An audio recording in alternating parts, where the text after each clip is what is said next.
कशी चालली आहे मस्तपैकी सगळेजण खेळत आहे होळी. बच्चे भिजले सगळेजण छान दिसत आहे एकदम मस्तपैकी. ते बघा कसे जाते गावडे गरुडवहिनी हो सगळे खूप पाण्याने सगळे भिजले.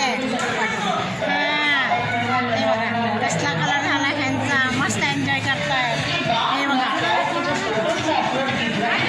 हिमांशू तनिष्का सगळीकडे पाणीच पाणी झालेलं आहे.